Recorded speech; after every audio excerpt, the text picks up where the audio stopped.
Assalamualaikum warahmatullahi wabarakatuh.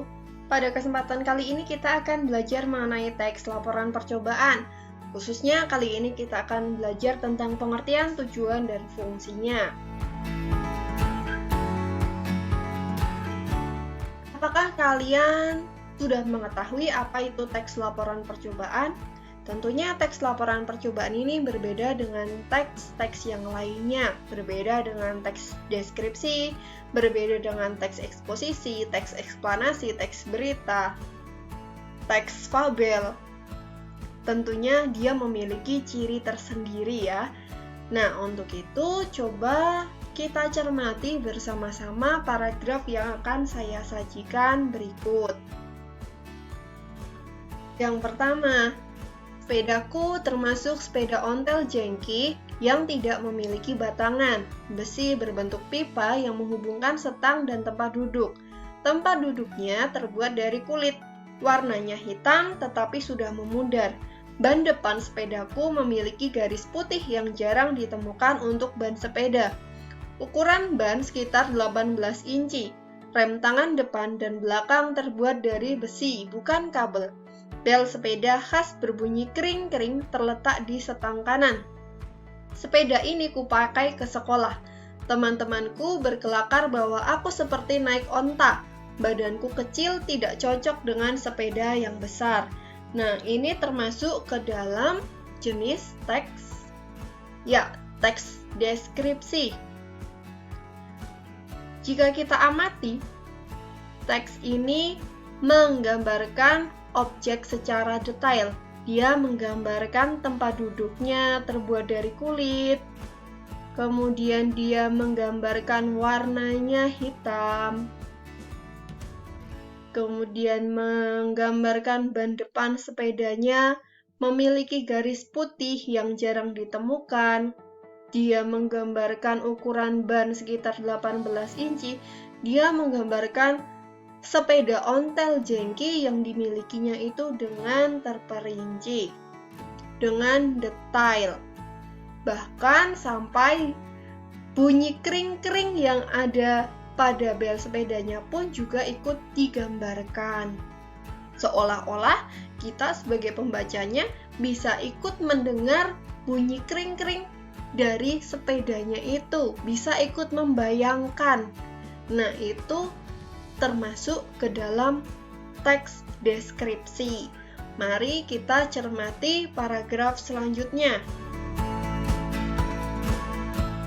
Fixed gear adalah gigi kaku yang menggerakkan sebuah sepeda ataupun kendaraan lain dan merupakan bagian yang disebut drivetrain. Drivetrain merupakan gabungan berbagai komponen yang saling terhubung dan merupakan sistem penggerak sepeda yang terdiri atas pedal, lengan engkol, gir depan, gir belakang, dan tentunya rantai.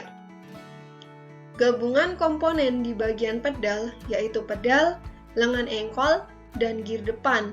Rantai akan melingkari gir depan dan mengikatnya dengan gir belakang yang terhubung dengan roda belakang. Ketika pedal diinjak, lengan engkol akan mengikutinya memutar gir ke gir depan yang tertempel. Kemudian menarik rantai yang juga otomatis mengajak gir belakang untuk berputar.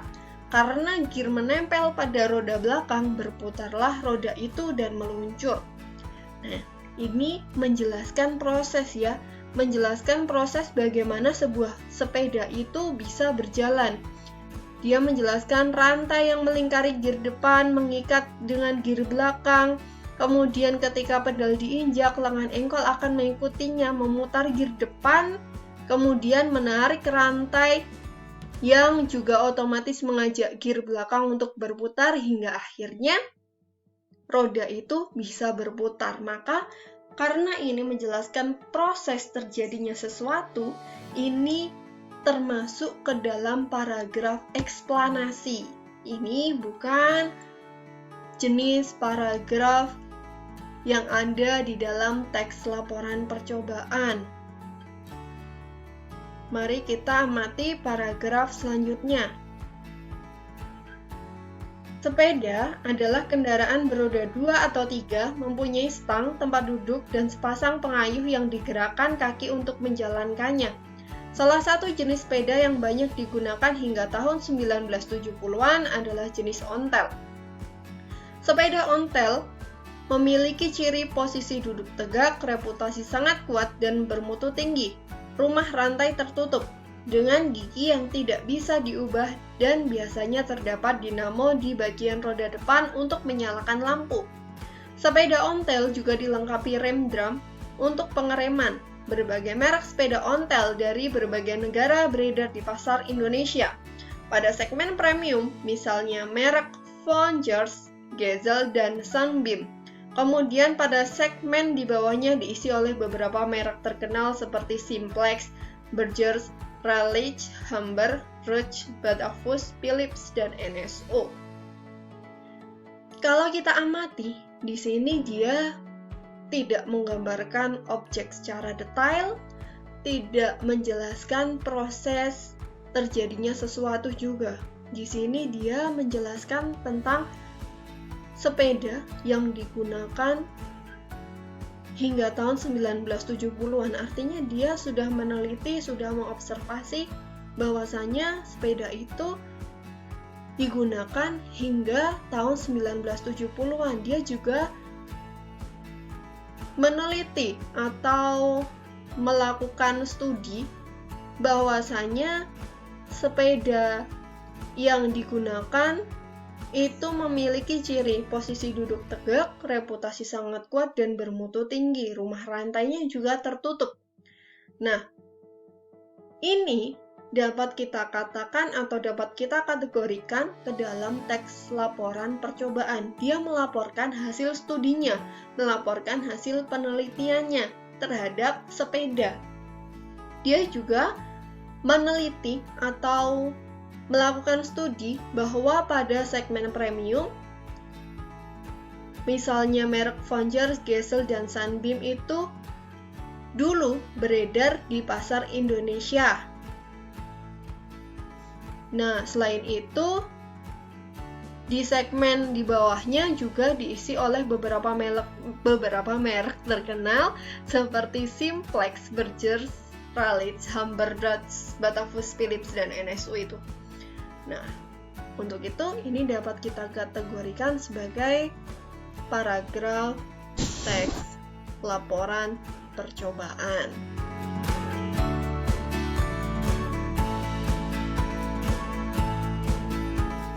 Selanjutnya, kita bisa mengatakan bahwa susunan teks yang dibuat dengan isi yang menceritakan atau menyampaikan hal-hal terkait percobaan yang telah dilakukan oleh penulis atau peneliti itu adalah teks laporan percobaan. Jadi, saya ulangi lagi, teks laporan percobaan adalah susunan teks yang dibuat dengan isi yang menceritakan atau menyampaikan hal-hal terkait percobaan yang telah dilakukan oleh penulis atau peneliti. Selain itu, teks laporan percobaan juga berisi paparan tentang tujuan, proses, dan hasil percobaan yang telah dilakukan. Selanjutnya, fungsi teks laporan percobaan umumnya digunakan untuk melaporkan hasil percobaan, karya ilmiah, atau laporan praktikum. Misalnya kalian sudah melakukan percobaan pada mata pelajaran IPA, kalian tentu diminta untuk membuat laporannya meskipun secara singkat. Nah, laporan itu kita sebut dengan teks laporan percobaan. Seperti itu. Selanjutnya, tujuan teks laporan percobaan ini yang pertama memberitahukan atau menjelaskan laporan pertanggungjawaban dari sebuah tugas atau kegiatan pengamatan. 2. Memberitahukan atau menjelaskan dasar penyusunan kebijaksanaan, keputusan, atau pemecahan masalah dalam pengamatan. 3. Menjadikan sumber informasi yang akurat dan terpercaya karena disusun berdasarkan dengan fakta dan data. Data dan fakta ya. 4. Menjadikan sarana untuk mendokumentasikan hasil kegiatan observasi.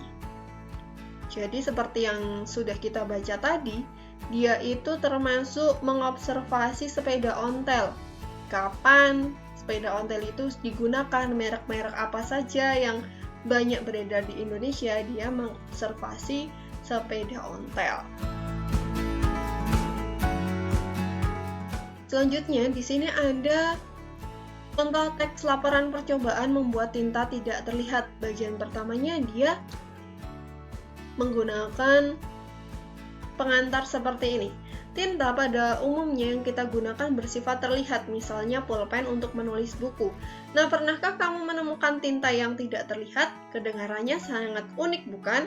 Kamu dapat membuat tinta tidak terlihat dengan bahan-bahan yang sangat mudah untuk didapat, untuk menyampaikan pesan rahasia kepada seseorang misalnya. Selanjutnya, diikuti dengan alat dan bahan. Di sini alat dan bahannya ada lemon, air, sendok, mangkuk, cotton bud, kertas putih, dan lampu bohlam. Berikutnya, terdapat langkah-langkah membuat. Yang pertama ada memeras jeruk lemon ke dalam mangkuk, kemudian mengaduk air dan jus lemon menggunakan sendok, selanjutnya mencelupkan cotton bud ke dalam campuran dan menulis pesan di atas kertas putih, lalu menunggu jus kering hingga tak terlihat, dan yang terakhir untuk membaca pesan tersebut dapat dilakukan dengan memanaskan kertas yang dipegang dengan mendekatkannya ke bola lampu. Ini contoh percobaan sederhana ya.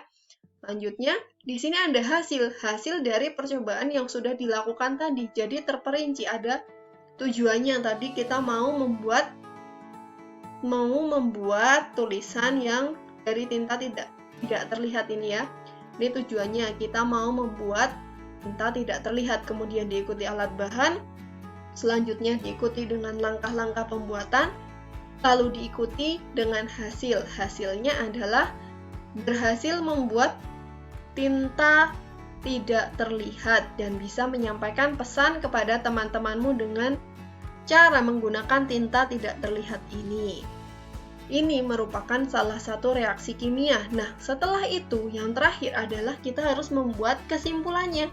Kesimpulan itu kita buat dari awal tadi, mulai dari tujuan, langkah-langkah hasil ini kita simpulkan menjadi satu. Seperti apa contohnya? Seperti ini. Jus lemon adalah senyawa organik yang bisa teroksidasi dan berubah warnanya menjadi coklat ketika dipanaskan. Bahan yang diencerkan ini membuat pesan sulit untuk dibaca. Dengan demikian, tidak seorang pun menyadari keberadaan tulisan itu sampai dengan tulisan tersebut dipanaskan dengan cara mendekatkannya kepada bola lampu.